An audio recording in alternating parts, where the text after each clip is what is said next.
हाँ बताओ क्या शर्त है उनकी? दाढ़ी कटवाने का कह रहे हैं? अच्छा चलो मैं दाढ़ी कटवा लेता हूँ, लेकिन ख्याल रहे ये रिश्ता हाथ से ना जाए। चलो ठीक है, मुझे उनकी शर्त मंजूर है, तुम कल लड़की वालों को ले आना। ओके, अल्लाह हाफिज़। अस्तगफिरुल्लाह अस्तगफिरुल्लाह। अरे मुआज भाई आपको क्या हो गया है, दाढ़ी कटवाने लगे?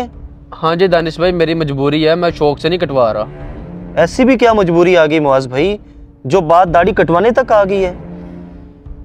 दानिश भाई आपको तो पता है मेरी शादी में कितनी रुकावट रही है। अब तक जितने भी रिश्ते आए हैं वो सब किसी न किसी वजह से ख़त्म हो गए। अब अल्लाह अल्लाह करके तो एक रिश्ता आया है, उसमें लड़की वालों की शर्त है कि लड़का दाढ़ी कटवाए। बस इसीलिए कटवा रहा हूँ दाढ़ी, और कोई वजह नहीं है। बाद में फिर रख लूँगा, इसमें इतना मसला क्या है? शर्म आनी चाहिए तुम्हें मुआज, पता भी है क्या करने जा रहे हो? कुछ नहीं होता यार दानिश, दरअसल वो लोग थोड़े से मॉडर्न हैं, इसलिए उन्होंने इस तरह की शर्त रखी है। मैं तुम्हें कह रहा हूँ ना, मैं बाद में रख लूँगा। मुझे बस ये बता दो तुमने दाढ़ी रखी क्यों थी? ये किस किस्म का सवाल है दानिश भाई? बेशक हमारे नबी की सुन्नत समझ के रखी है मैंने। वाह भाई वाह, दाढ़ी रखी आपने हजूर की सुन्नत समझ के, मगर कटवा रहे हो आप दुनियावी मोहब्बत के पीछे। दानिश भाई इतना ओवर रिएक्ट क्यों कर रहे हो? वैसे भी अभी मेरी उम्र कहाँ दाढ़ी रखने की, लोग तो बुढ़ापे में पहुँच के फिर दाढ़ी रखते हैं। और मैंने मना कब किया है? मैंने कहा ना मैं भी रख लूँगा बाद में। क्या गारंटी है आपके पास कि आप बुढ़ापे तक जाएंगे? मैंने तो छोटे बच्चों को भी मरते हुए देखा है, जवानों को भी मरते हुए देखा है।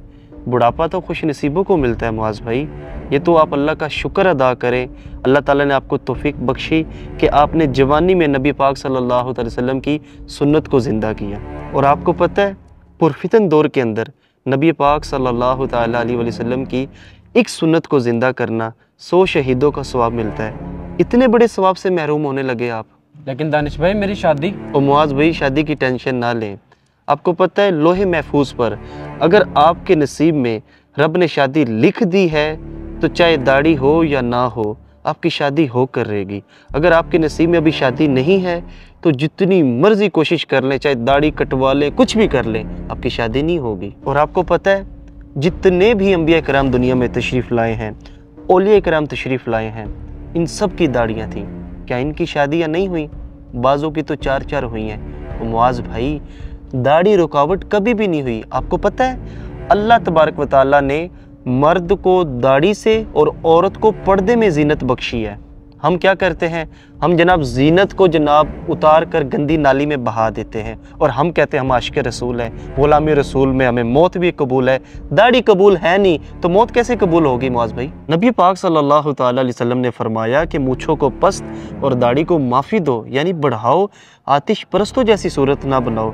मुझे ये बताएं मुआज भाई, ये कौन से लोग हैं जो आपको रिश्ते के लिए मिल गए, जो आपको दाढ़ी कटवाने का कह रहे हैं, हजूर के दुश्मनों के जैसा चेहरा बनाने के लिए कह रहे हैं, जो हजूर के साथ मुखलिस नहीं वो आपके साथ भी मुखलिस नहीं। माजरत के साथ मुआज भाई। माजरत दानिश भाई, मैं बहुत बड़ा गुनाह करने जा रहा था। मैं अभी रिश्ते वालों को मना कर देता हूँ, अगर मेरे नसीब में शादी हुई तो हो जाएगी, वरना कोई बात नहीं। अल्लाह पाक ने मर्दों की खूबसूरती दाढ़ी में रखी है, और याद रखिए दाढ़ी अंधेरी कब्र का रोशन चिराग है। सुन्नत पर अमल करने में कामयाबी है ना कि नाकामी। सुन्नत में ही अज़मत है और सुन्नत में ही रिफ़अत है।